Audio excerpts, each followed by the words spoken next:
Entonces, teníamos, ¿no? Que más o menos a los 22 días se iban a ir formando lo que son los surcos ópticos a cada lado, ¿no? A cada lado del prosencéfalo. Recuerden, una cosa es óptico con P y otra cosa es óptico sin P. Ya, si tiene P, entonces inicia en el prosencéfalo, ¿sí? Queda. Luego, más adelante, estos surcos ópticos van a ir creciendo para formar las vesículas ópticas. Estas vesículas ópticas, recuerden que están formadas, ¿por qué? Neuroectodermo, ¿no? Y cuando el neuroectodermo de la vesícula óptica entre en contacto con el ectodermo, ¿sí? El ectodermo se va a diferenciar, va a formar la placoda, ¿sí? Del cristalino, o una placoda, la placoda del cristalino, y esta placoda va a evaginar, o sea que se va como que a hundir. Se hunde para formar la vesícula del cristalino. Por aquí está, por aquí está. Aquí está, la vesícula del cristalino, ¿sí? Esa es una parte. Lo otro es que cuando se forma, ¿sí? Después de que se forma esta vesícula óptica, en el centro de la vesícula se va a evaginar. Junto con la evaginación del cristalino, ¿sí? El centro de la copa se va a evaginar. ¿Para qué? Para formar la copa óptica, ¿sí? Que es, ¿cómo decirlo? Es que la vesícula tomó forma de copita, ¿sí?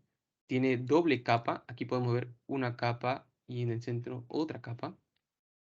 Aquí tenemos una copa de doble capa. Y que en la parte de abajo ya vimos que tiene la fisura coroidea. Que si es que no se cierra bien, ya saben que puede producir colobomas, ¿no? ¿Y para qué es importante que haya esa fisura coroidea? Para que se mantenga la arteria hialoidea, que va a irrigar a todas las estructuras de, hasta ahorita, hasta de la formación del ojo, ¿sí? Entonces, continuamos. En la retina, ¿qué tenemos en la retina? Ahorita solo para mencionar un par de cositas, ¿no? Tenemos una capa externa y una capa interna, ¿sí? La capa interna va a ser la capa neural, mientras que la capa externa también es conocida como capa pigmentaria o epitelio simple con gránulos de pigmento. ¿Para qué? ¿Dónde está? Aquí está. Tenemos aquí, ¿dónde están? ¿Dónde están? ¿Dónde están? Aquí. Aquí está, en esta imagen, ¿sí?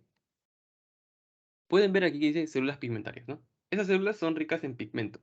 ¿Qué pigmento? No, no me acuerdo, ¿sí? Soy sincero, no recuerdo cómo se llama el pigmento, pero va a hacer que la luz que llegue, ¿sí? Por este lado, la luz que llegue no pase.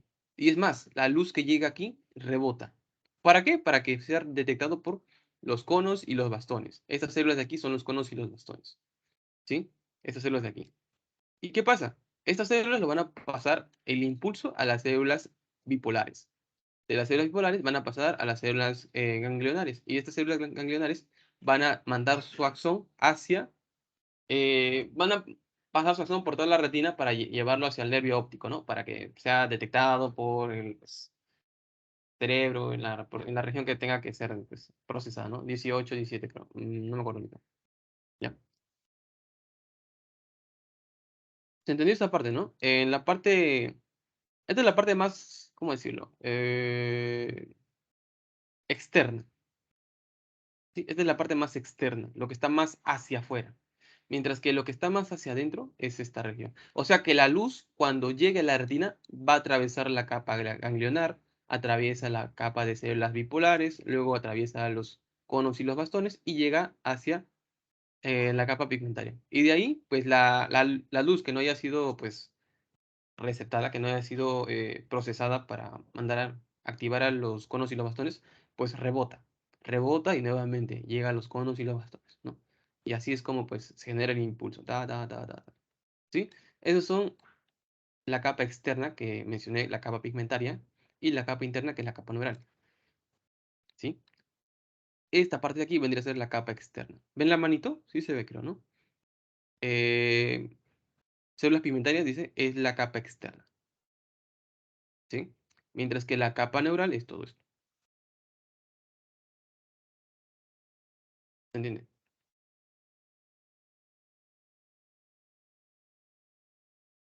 En conclusión, la capa externa pues va a ser originada por la capa externa de la copa óptica, mientras que la capa interna va a ser desarrollada, o bueno, se va a desarrollar a partir de la capa interna de la copa óptica. Recuerda que la copa óptica tiene dos capas, ¿verdad? Y esas dos capas me va a originar únicamente a la retina, ¿sí? ¿Qué parte? Pues la capa externa de la copa óptica me va a originar, ya saben, ¿no? Eh, la capa externa de la retina, que va a ser la capa pigmentaria. O sea, solamente estas células de aquí. Estas células de aquí, que dice células pigmentarias ahí abajito, marroncitas. Eso, nada más. Mientras que la capa interna sí va a hacer su trabajo, me va a originar los bastones, a las células bipolares y a las células ganglionares, ¿no? Todo lo demás.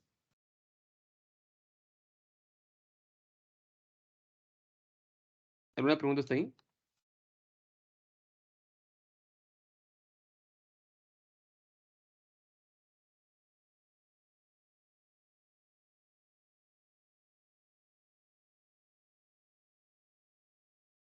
Entonces es una parte más teórica, ¿sí? Una parte más teórica. Y... A ver, un ratito. Ya.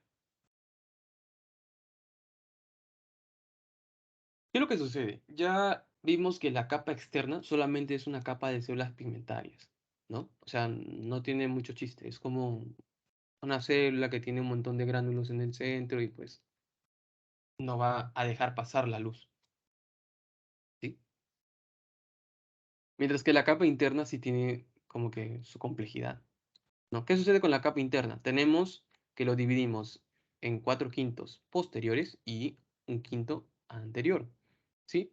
Recuerden que el quinto anterior es la porción ciega, ¿sí? Que no tiene en sí células fotorreceptoras, no va a captar la luz, no va a generar un impulso, no, nada, ¿sí?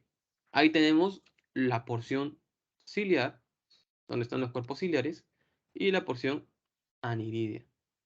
Está el iris, pues, ¿sí? Entonces, tenemos entonces la porción ciliar que va a tener a los cuerpos ciliares y la porción aniridia que tiene, perdón, la porción iridia que tiene el iris. No hay mucha ciencia en eso, es más que todo saber un poco de la anatomía. Y la porción posterior, ahí sí vamos a dividirla a toda la porción posterior en tres capas, ¿sí? En tres capas. Tenemos una capa ependimaria, perdón, la capa ependimaria donde están los fotorreceptores, que es la capa más profunda, ¿sí? Todo esto, todo eso, lo que acabo de presentar. Luego tenemos la capa del manto, que son las neuronas de sostén, ¿sí? Ahí tenemos la capa de nuclear interna, la capa nuclear externa y la capa de las células ganglionares, o sea, todo esto. Y por último, la capa marginal, que van a ser más que todos los axones, ¿no? ¿Qué axones? Estos axones, de aquí abajito, esos de aquí, ¿sí? Tenemos tres capas, ¿no? La capa ependimaria, que van a ser solamente los fotorreceptores, los conos y los bastones. Luego tenemos la capa del manto, que pues, au, que incluyen las demás células, que son las células de la capa nuclear externa, interna, ¿sí? Y las células ganglionares. Y la capa marginal, que solamente son los axones, ¿sí? Los axones que van a terminar formando lo que es el nervio óptico. ¿Sí? Listo, listo. Recuerden, vamos a ver, eh, acá, porque no quiere cambiar. Ya, aquí. Este quinto anterior, ¿sí? Ese quinto anterior, el que no procesaba información, el que no generaba un impulso, el que no reconoce la luz, por decirlo así, y por ende no va a generar información nueva, no va a generar una imagen. Ahí tenemos la porción ciliar con los cuerpos ciliares y la porción iridia con el iris, ¿verdad? Vamos a hablar ahorita de la porción ciliar. En la porción ciliar nosotros vamos a encontrar el cuerpo ciliar, el famosísimo cuerpo ciliar. ¿Y qué es el cuerpo ciliar? Vendría a ser una prolongación de lo que les dije, la coroides, ¿sí? Ahí vamos a poner acá. Perdón, es una prolongación de, claro, de la coroides y la de la retina, pero ahora tú, ¿dónde está? ¿Dónde está? ¿Dónde está? ¿Dónde está? ¿Dónde está? ¿Dónde está? ¿Dónde está? ¿Dónde está? Aquí está. Los procesos ciliares son como vellosidades, como pueden ver ahí. ¿Y cuál es la importancia de esto? La importancia aquí es que van a producir lo que es el humor acuoso, ¿sí? Producen el humor acuoso, viene por aquí, ese líquido viene por aquí y llega hasta este puntito de acá. Ese puntito es conocido como el seno venoso de la esclerótica, ¿sí? Y ahí se va a reabsorber. Es una circulación, como ven. La sangre va a circular, la sangre que hablo, el humor acuoso va a circular por lo que es la cámara posterior, la cámara anterior, y ahí se va a reabsorber, ¿no? Recuerden que tiene que seguir este circuito porque si es que en algún momento se produce más humor acuoso de lo normal o se reabsorbe menos, va a aumentar la presión dentro de la cápsula anterior o la cápsula posterior. ¿Sí? Y esto puede generar, ya saben, ¿no? Problemas de la vista. Y nada, solo para mencionarles, ¿no? Es un poquitito de eh, información adicional. Eh, Algo importante es el músculo dilatador y el esfínter de la pupila. Sí, a ver, ratito. Este vendría a ser los cuerpos ciliares y ya de aquí en adelante, esta vendría a ser la pupila. ¿Qué es esto? Estos de aquí puntitos no son glóbulos rojos, no, es músculo. Vendría a ser el músculo esfínter de la pupila, ¿sí? Y pues por ese músculo es que la pupila se va a poder contraer, se va a poder achicar, se va a poder agrandar, ¿sí? Que ya más adelante van a conocer cuál es el nombre de que la pupila se achique, cómo se le llama que la pupila sea grande, ¿no? Uno es miosis, el otro es midriasis. Pero, bueno, ya saben su origen. A nivel de la coroides, la esclerótica y la córnea, ¿sí? La coroides y la esclerótica tienen un origen casi en común. Casi, casi, casi. La córnea ya es otra cosa aparte, por aquí, ¿sí? ¿Qué sucede? La coroides y la esclerótica se van a originar en el mesénquima. ¿Qué es el mesénquima? Es tejido conectivo. O sea, eh, ¿cómo les explico? Mm, véanlo como mesodermo, ¿sí? El mesénquima es en sí tejido conectivo, pero también válido decir el mesodermo, ¿sí? Ese mesénquima va a tener una capa interna y también una capa externa. ¿Qué es eso? No entiendo. Ya, entonces, veamos aquí. ¿Sí? Todo esto, todo esto que ustedes ven aquí, desde esta rayita de acá hasta lo amarillo de acá, todo eso es la retina. No piensen que solo el amarillo es la retina. Todo esto en todo su grosor es la retina. Más afuera, yo encuentro, ¿sí? Una capa aquí que les dije que está bien vascularizada. Tenemos un montón de arterias que vendría a ser la coroides. Y una capa más afuera que vendría a ser la esclerótica. ¿Qué pasó? El mesénquima que cubre, ¿sí? El mesénquima que está cubriendo al, ¿se llama esto? A la retina, se va a diferenciar en una capa interna y una capa externa. ¿Sí? La capa que está más pegadita a la retina, o sea, la capa interna, se va a diferenciar en coroides, mientras que la capa externa se va a diferenciar en la esclerótica. ¿Sí? A eso me refiero. Ese es el origen de la coroides y la esclerótica. Ya saben, la esclerótica es la parte de esa cosita color blanca que ves cuando ves tu ojo. Ya, esa es la esclerótica. Mientras que la coroides no la vas a ver, es una capa más interna que está altamente vascularizada. Sí, si eres capaz de ver las arterias de tu ojito, pues esas arterias no están en la parte externa, sino que están más adentro, en la coroides. ¿Sí? ¿Y qué pasa con la córnea? La córnea, como vemos, tiene un doble origen, ¿no? Tanto, perdón, en el ectodermo superficial, ¿sí? Ahorita les explico esto, y el otro es en el mesénquima subyacente. ¿Cómo es eso? Como pueden ver, después de que ya se formó, ojo, se ha formado el cristalino, queda como una capita aquí, ¿no? Esa capita está formada por ectodermos, ¿sí? Y esta de aquí va a formar la córnea. Tenemos uno, el ectodermo superficial, ¿sí? El ectodermo. Y debajito del ectodermo tenemos mesénquima, ¿no? O tejido conectivo, como quieran llamar, ¿ya? Tejido conectivo embrionario o mesénquima, cualquiera de los dos, ¿ya? Y entre las dos capas van a formar la famosa córnea, ¿ya?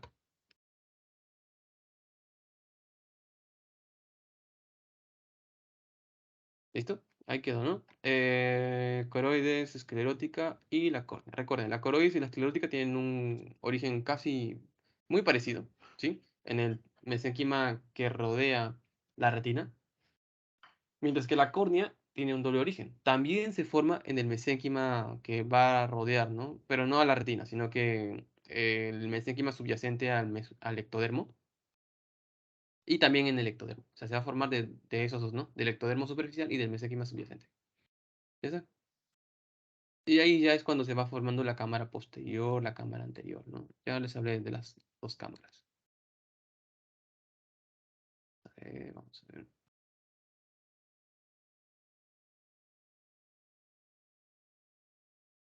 Tendremos aquí, ya se está formando la córnea y aquí ya se ha formado el iris, ¿no? Y entre la córnea y el iris les dije que tenemos la cámara o cápsula anterior.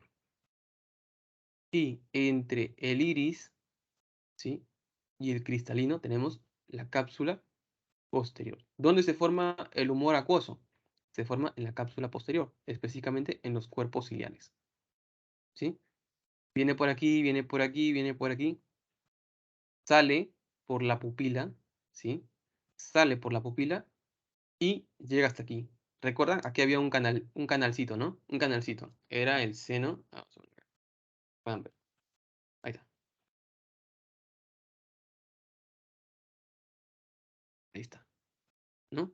Ese es el seno venoso de la esclerótica. O seno venoso, no nos conozcan. No es necesario que conozcan todo. ¿Ya ves? Acá están, ¿no?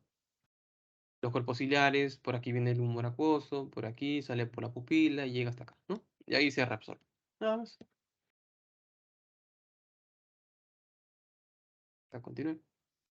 Con respecto al nervio óptico, no es mucha cosa que recordar. Solamente recuerden que se va a formar dentro de lo que es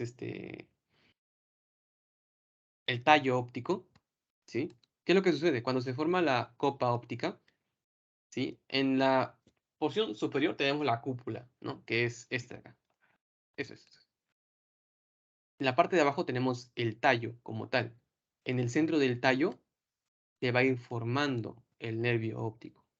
Por la confluencia de los axones de las células ganglionares, ¿recuerdan? Las células ganglionares van a estar en toda la retina y van a mandar su axón ¿hacia dónde? Hacia el nervio óptico, ¿sí? Van a hacer que se vaya formando poco a poco el nervio óptico. Y en el centro del nervio óptico es donde yo voy a encontrar, ¿sí? La arteria y la vena yaloidea.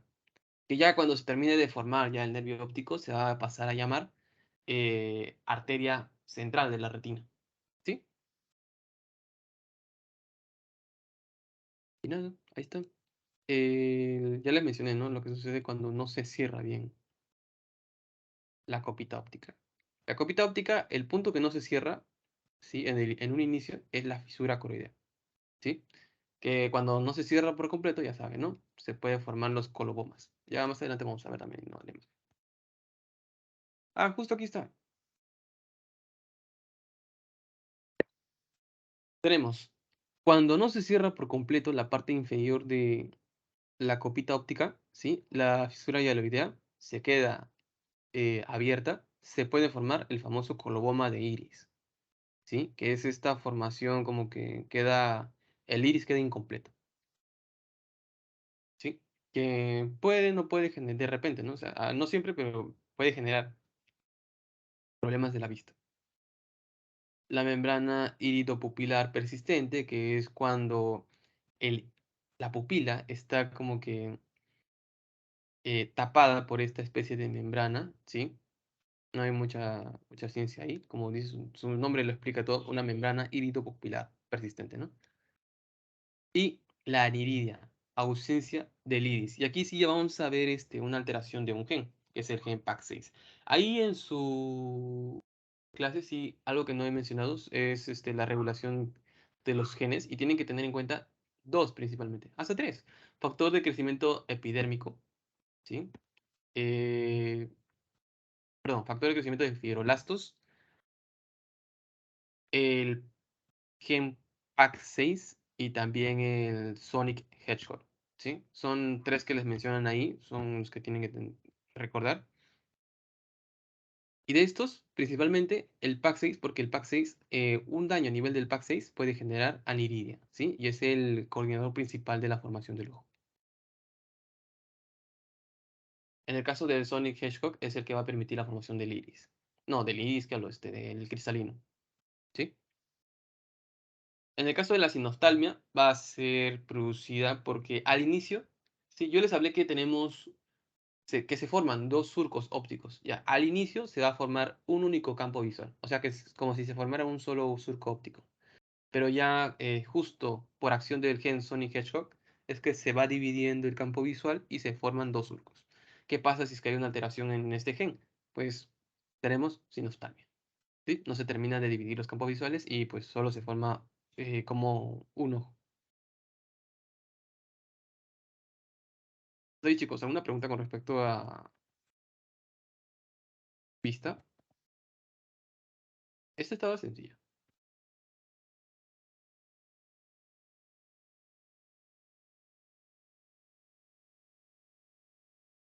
Sí, tres.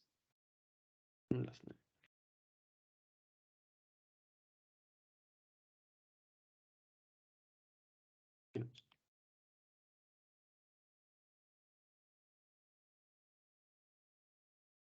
¿Qué tenemos ahora que desarrollar? Es el oído. ¿Sí? Un poco de anatomía de nuevo. Solo para que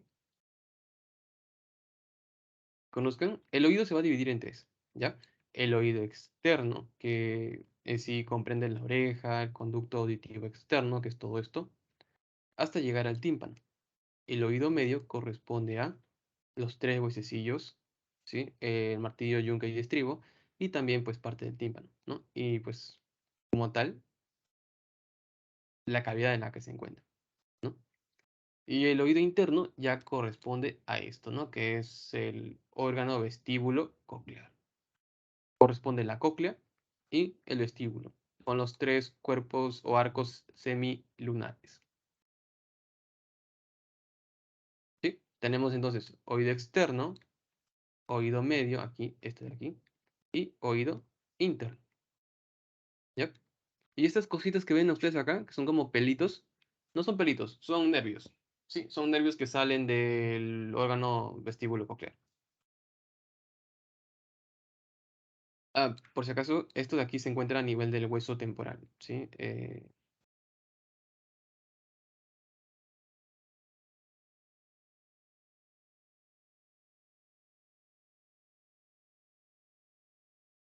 Y aquí, la pregunta que más, bueno, que siempre suelo resaltar y pues, que siempre pienso, ¿no? Que va a venir, pero a veces no viene. Sí, me da un poco de cólera porque siempre lo menciona. Hay un doctor que siempre lo menciona, no me acuerdo el nombre, pero siempre lo menciona. Y es que cada. Ay, ¿cómo se llama esto? Cada capa embrionaria juega un rol importante. En sí, juega un rol importante. Cada capa embrionaria juega un rol importante en la formación de todas las estructuras de todo el cuerpo. Pero en el oído sucede algo muy curiosito, ¿sí? Lo que sucede más que todo es a nivel del tímpano. Y ya lo van a ver.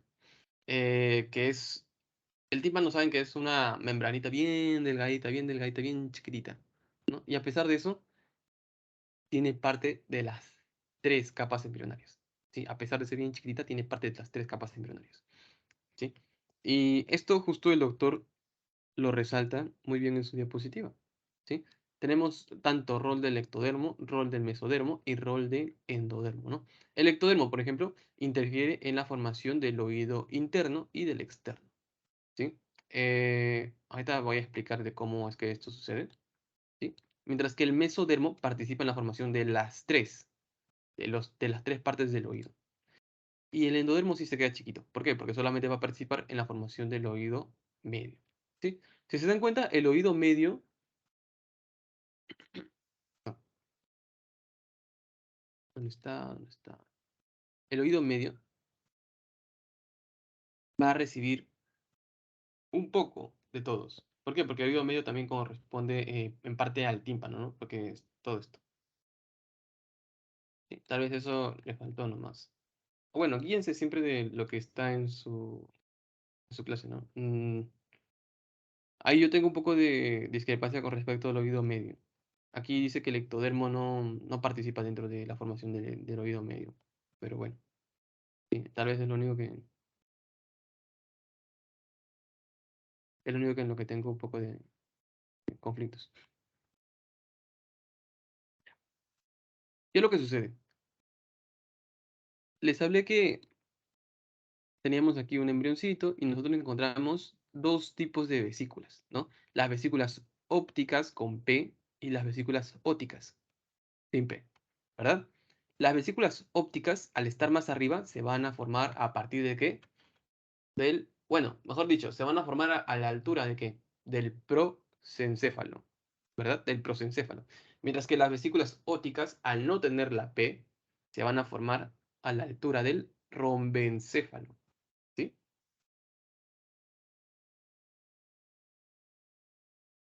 Se van a formar a la altura del rombencéfalo. Vamos a poner acá. Entonces, ¿qué tenemos? También a los 22 días, ahí coincide mucho, ¿eh? Mucha coincidencia. A los 22 días, ¿qué sucede? Se va a formar a nivel, mire, aquí tenemos que se está formando el tubo neural, ¿sí? En el ectodermo, ojo, no es en el tubo neural, sino en el ectodermo se está formando un engrosamiento. Ese engrosamiento va a formar la placoda óptica, ¿sí? Aquí lo tapó el doctor porque pues decía óptica, pero no es placoda óptica, es placoda óptica, sin P, ¿ya? Y luego esa placoda óptica va a ir formando lo que es la fosita óptica y más adelante ya forma la vesícula óptica. Perdón, vesícula óptica. ¿Ya? Ya, la vesícula óptica. ¿Se entendió? Listo. Igualito. Eh, Cosas que tienen que recordar de la vesícula óptica es que se va a dividir en dos partes, ¿sí? Una porción ventral y una porción dorsal. La porción ventral, ¿cómo les explico? Creo que hay una imagen, acá está. Y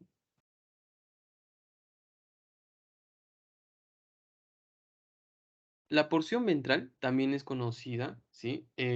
Como parte utricular, ¿sí? Creo que está por aquí. O bueno, tenemos una parte utricular, ¿sí? De la vesícula óptica y una parte sacular.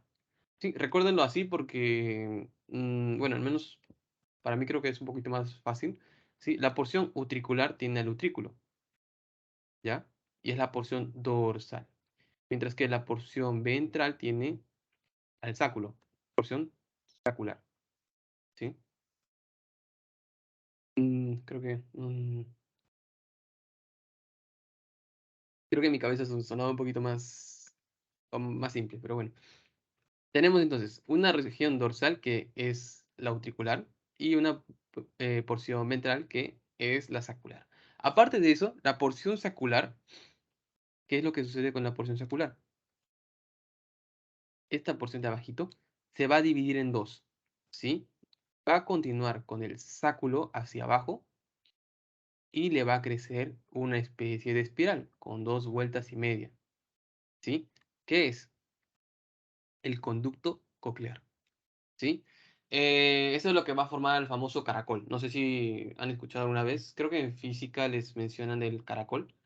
Es el que va a recibir el impulso, los impulsos sonoros, las vibraciones, ¿no? Dependiendo si estas vibraciones la frecuencia de estas vibraciones es que se van a reconocer los sonidos como más agudos o más graves, ¿no? Dependiendo, hasta qué punto del conducto coclear lleguen las vibraciones. Por lo general, pues, no sabe, ¿no? Si es que llega hasta aquí, nada más son reconocidos como agudos. No, hasta aquí son más graves y mientras más profundo lleguen, son más agudos.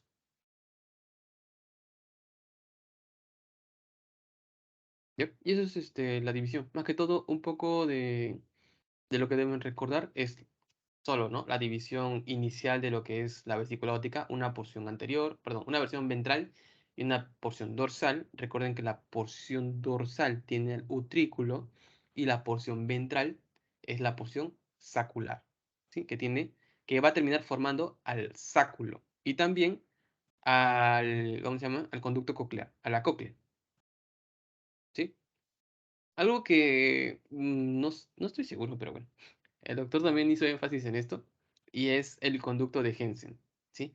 El conducto de Jensen va a ser esta parte de la porción ventral que va a unir tanto al sáculo con el conducto coclear, ¿sí?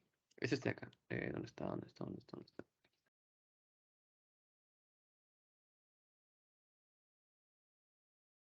¿Ya? Ese es el conducto de Jensen. Por si acaso, esto de aquí es solamente la porción ventral. Todavía falta hablar de la porción dorsal.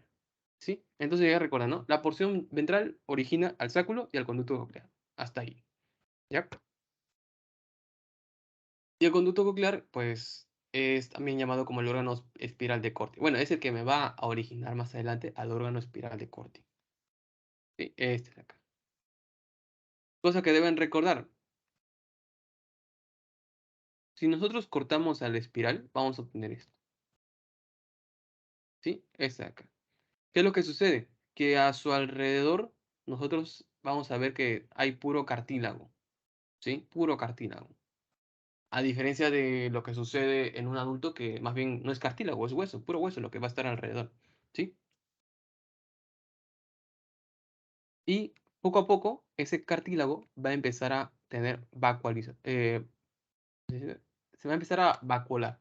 ¿Cómo se llama esto?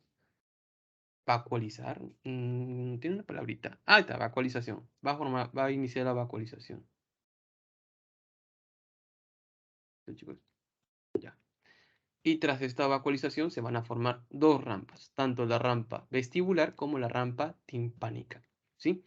La rampa vestibular y la rampa timpánica no se van a llegar a conectar, gracias que van a estar separadas por la membrana vestibular y la membrana basilar, ¿sí? Esas dos membranas van a dividir a la rampa vestibular de la rampa timpánica. ¿Y qué encontramos entre estas dos membranas? Entre la membrana vestibular y la membrana basilar. Tenemos al conducto coclear, ¿sí? El conducto coclear va a estar adherido, ¿sí? Al hueso gracias al famoso ligamento espiral, que es este de acá. Y algo que sucede en la membrana basilar es que se van a formar dos grupos celulares. ¿Cómo es eso? Se forma un grupo límbico espiral, ¿sí? Que es la parte interna, y un borde externo de células ciliadas que van a estar recubiertas por la membrana tectoria. ¿Cómo es eso? Acá.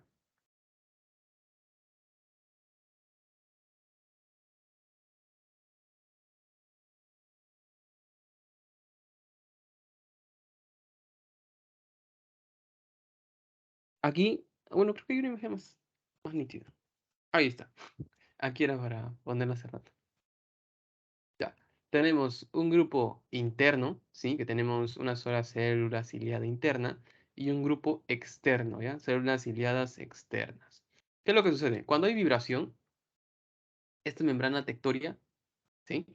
Eh, empieza a vibrar y empieza a tocar a los pequeños cilios que tienen estas células. Al entrar en contacto con estos cilios, esta célula se despolariza y pues manda el impulso, ¿no? Hacia donde tenga que llegar, ¿sí? Y así es como se lee las vibraciones. Y así es como se genera, pues, el impulso, ¿no? En este caso. No sé si son ustedes los que están...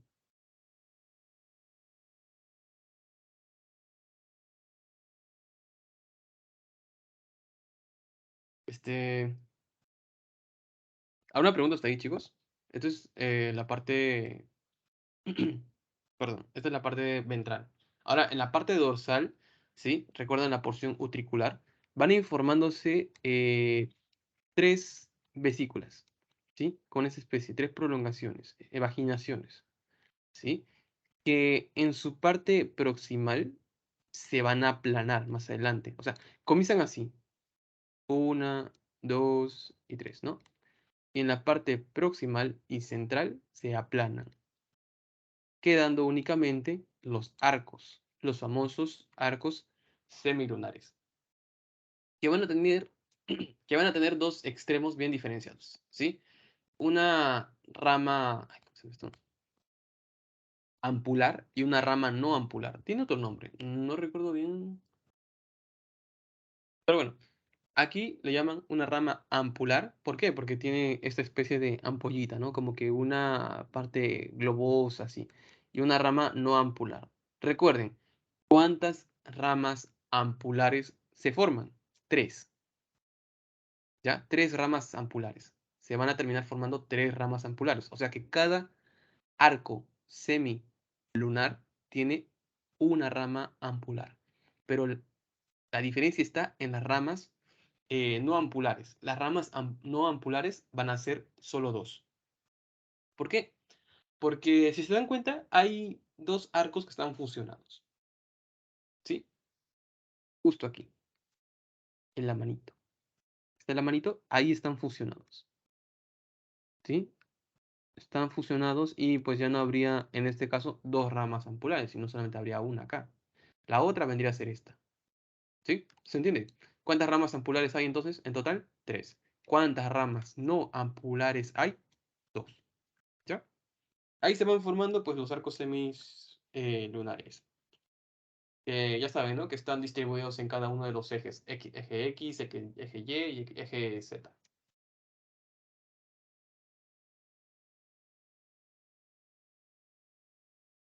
El tema aquí de recepción ya es un poco más difícil. Lo que sucede es que cuando... Imagínense esto. Ya, imaginen que es como un círculo. Y yo tengo células ciliadas a este nivel. Ya, están sus cilios, ahí todo bonito. Imaginen que sea algo así. No es un círculo, son semi lunares, o sea, no es un círculo completo, pero imagínense que pues sea más o menos así, ¿no? Si es que yo giro la cabeza hacia la derecha, ¿sí? Imagínense que se está girando hacia allá la cabeza. ¿Qué sucede? Dentro de estos conductos yo tengo líquido, ¿sí? Esa endolinfa, ¿sí? Que es el líquido que está dentro de los conductos, también va a girar. Y al girar, mueve los cilios hacia una dirección. Dependiendo de la dirección, pues perdón, ese movimiento de los cilios es lo que se va a utilizar para despolarizar a la célula, ¿sí? Al despolarizarse la célula, pues manda el impulso de que la cabeza se ha movido hacia una cierta dirección. Eso es lo que sucede. O sea, el líquido se mueve por inercia, ¿no? La cabeza se mueve, el líquido se mueve hacia el lado contrario por inercia. Al moverse, pues se genera el movimiento de los cilios y al moverse de los cilios, pues se genera la despolarización y el impulso. Sí, más o menos funciona. ¿Sí? La segunda cavidad, que es la cavidad timpánica o oído medio. Aquí vamos a tener ya lo que les mencioné, ¿no? Una acción tanto del ectodermo, del endodermo y del mesenquio, ¿no? Tenemos tres. ¿Pero para qué? Para la formación del, ¿qué les dije? Tímpano. Tímpano. ¿Sí? ¿Qué sucede? La cavidad timpánica se va a formar de dos estructuras. Tenemos la hendidura faríngea, la primera hendidura faríngea, y el primer, la primera bolsa faríngea, ¿sí? Hacia arriba tenemos el primer arco faríngeo y hacia abajo tenemos el segundo arco faríngeo. ¿Qué es lo chévere? Que entre el primer y el segundo arco faríngeo van a formar los huesitos del oído medio. O sea, perdón, martillo, yunque y estribo, ¿sí? El martillo y el yunque, ahí pónganlo por favor, bien resaltado, creo que está por aquí, van a ser formados por el primer arco faríngeo. ¿Dónde está? Creo que no está, pero bueno, ya. Ya, acá está. Primer arco faríngeo, martillo y yunque, ¿sí? Ahí está. Mientras que el segundo arco faríngeo está formado por el estribo, ¿sí? Aquí, chicos, aquí. Ahí está, ¿sí? Entonces, regresamos a la lámina anterior. ¿Qué es lo que sucede? La cavidad timpánica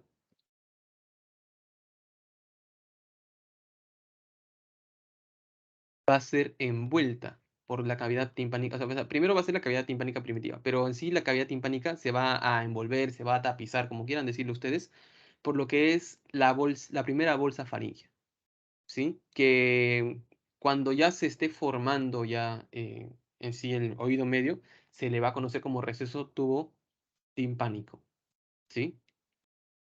A esta especie de bolsa que se forma en la parte interna se le conoce como receso tubo timpánico. Y bueno, eso es todo con respecto a los huesecitos, a la cavidad timpánica. Solo quedaría el tímpano, ¿no? Si se dan cuenta, el tímpano se va a formar acá. Se están aproximando el ectodermo de la hendidura faríngea con el endodermo de la bolsa faríngea, ¿no? Y entre esos dos tenemos un poco de tejido conectivo, mesénquima. Entonces, ahí sale esto, ¿no? El ectodermo, a nivel del tímpano, vamos a tener ectodermo, endodermo y mesénquima, ¿no? Tenemos ectodermo del primer surco faríngeo, que es igual que hendidura faríngea. Tenemos endodermo del receso tubotimpánico, ¿sí? Que va a ser la primera bolsa faríngea. Y también el mesénquima, de el primer y del segundo arco faríngeo. El primer arco faríngeo está arribita y el segundo arco faríngeo está bajito. ¿Sí? Queda. ¿Alguna pregunta ahí? Chicos, si tienen preguntas, no se preocupen, ¿no? Normal, con toda confianza. Aprovechen que son solo tres.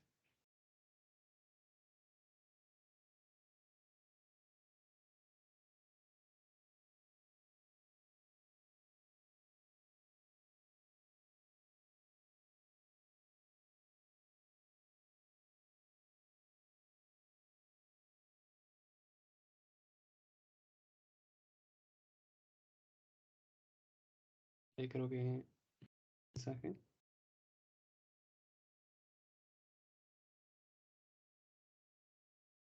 Ah, ya. Continuemos entonces. Esto ya lo mencioné, ¿no? Ya saben el origen ya de cada uno de los huesecillos. Martillo yunque se forma a partir del primer arco faríngeo, mientras que el estribo se va a formar en el segundo arco faríngeo. ¿Qué es lo que sucede? Bueno, esta parte aquí ya es más de Lagman, sí, un tanto de su clase, y es un poco más, un tema, una pregunta, sería una pregunta muy rebuscada, creo yo, ¿sí? Y tiene que ver más con la inervación de cada uno de los arcos faríngeos. Si se dan cuenta,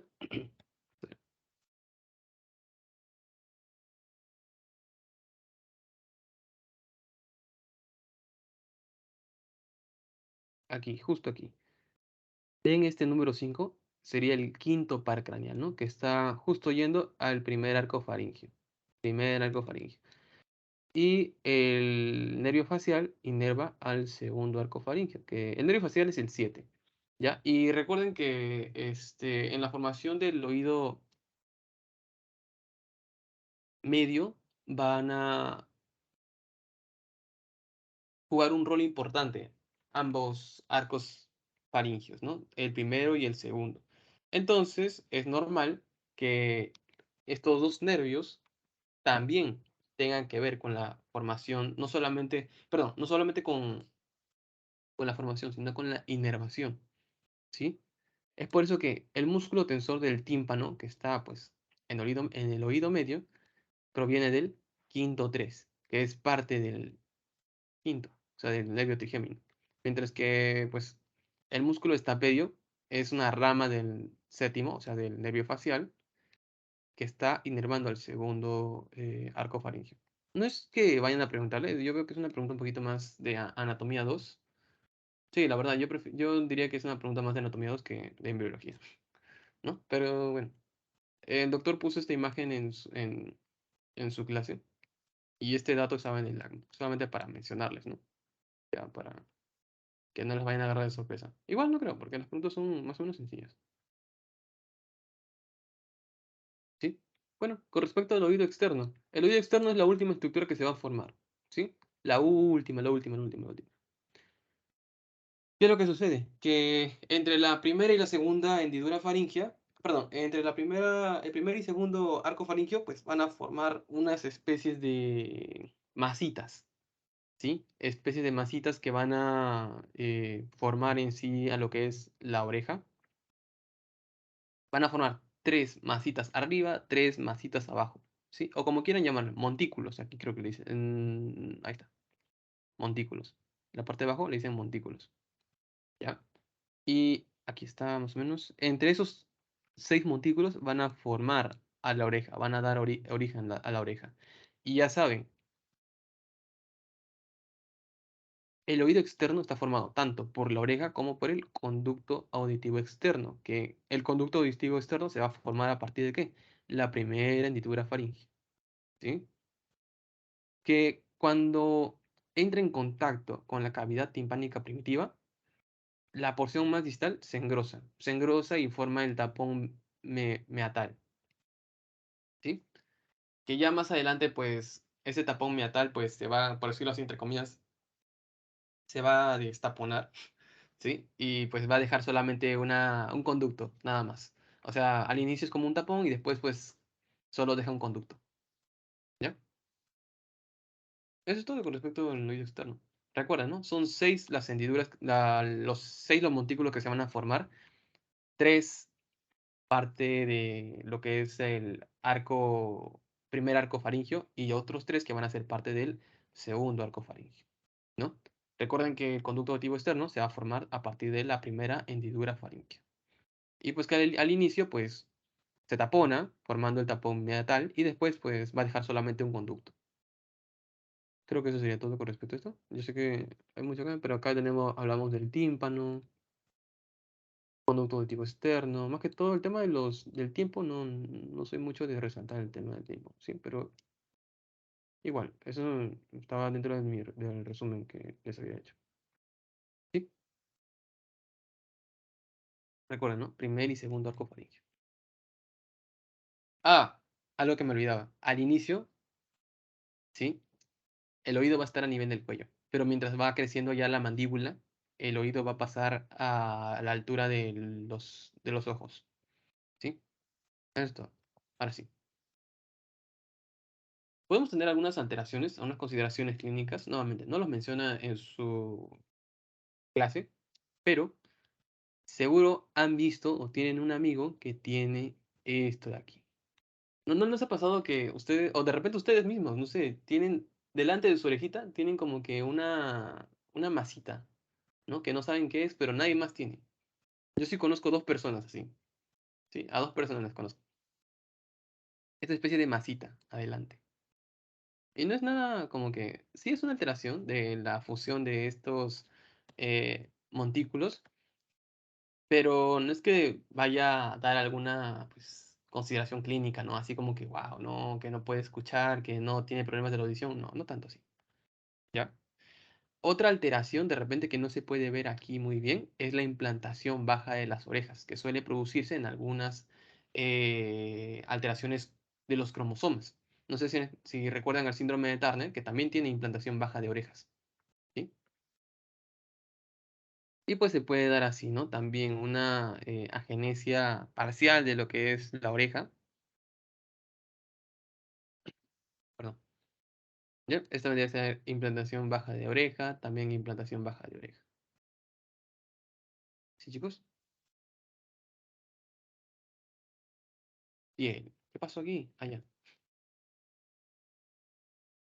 Con respecto a piel, solamente quería que recordaran solo esta diapositiva, ¿sí? La primera, justo la primera diapositiva de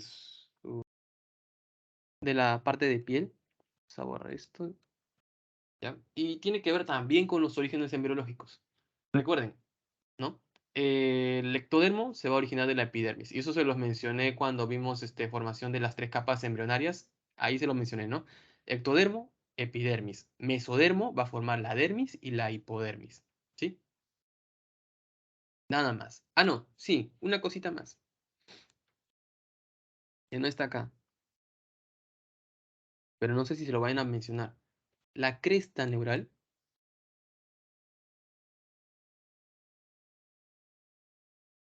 me va a originar a los melanocitos.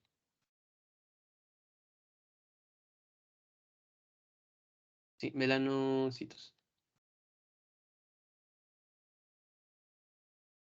Y se los digo no porque sea solamente una pregunta de órgano de los sentidos, sino que también nos puede preguntar, les pueden hacer esta misma pregunta, pero porque también se lo han dicho en embriología del sistema nervioso. ¿Sí? Ahí está, en su diapositiva de embriología del sistema nervioso, ahí está. Que las células de la cresta neural van a formar los melanocitos. Y los melanocitos son las células que van a estar en la piel dándole el color característico, ¿no? Van a colorear la piel, los melanocitos. ¿Ya? Es algo nomás que quería mencionar. Entonces recuerden, ¿no? Ectodermo y mesodermo van a formar parte de la formación de la piel. Ectodermo para la epidermis y mesodermo para la dermis y la hipodermis. ¿Quieran adicionarle algo más? Los melanocitos van a ser formados a partir de las células de la cresta neural.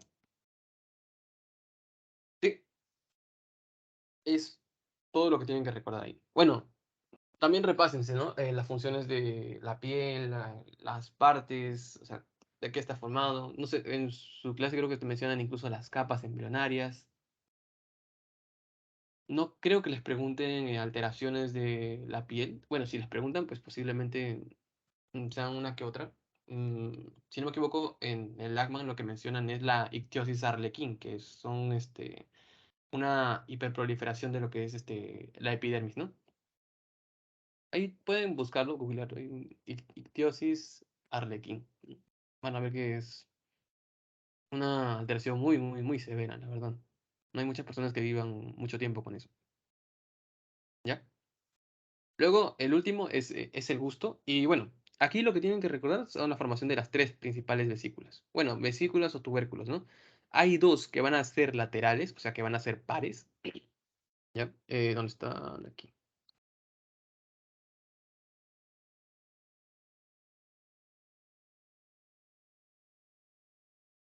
¿Ya?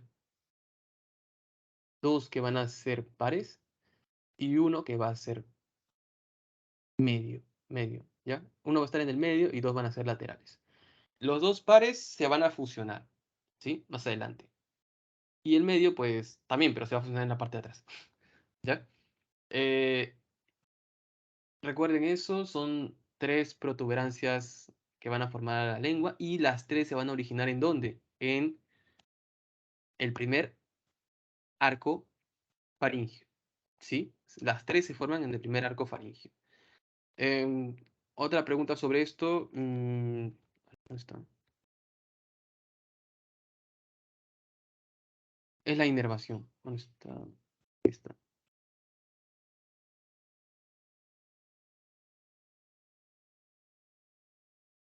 Aquí creo que está. Tres tercios anteriores separados están inervados por el quinto, ¿no? ¿Recuerdan el quinto?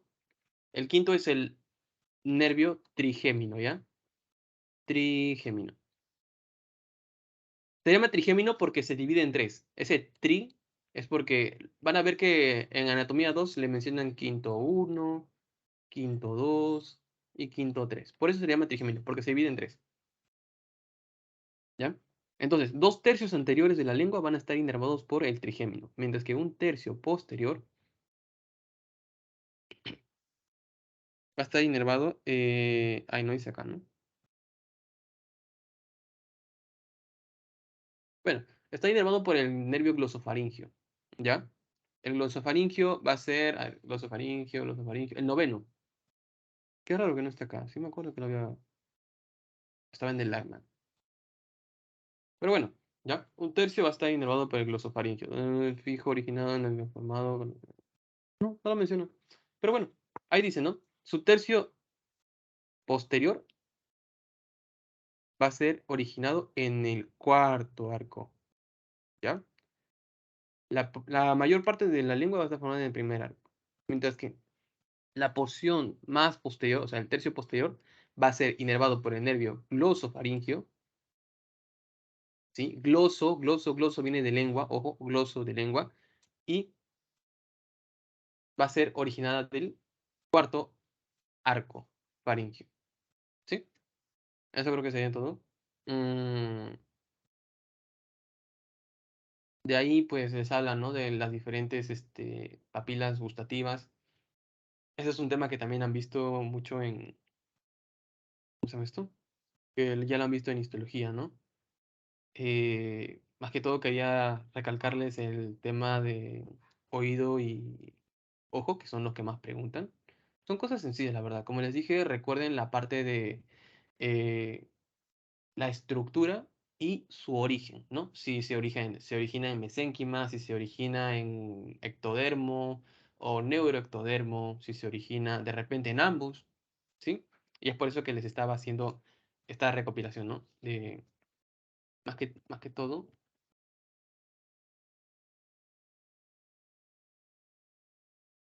para ojo, si me han entendido, solamente tendrían que repasarse esta parte de aquí, en ojo, ¿no? Si es que me han entendido.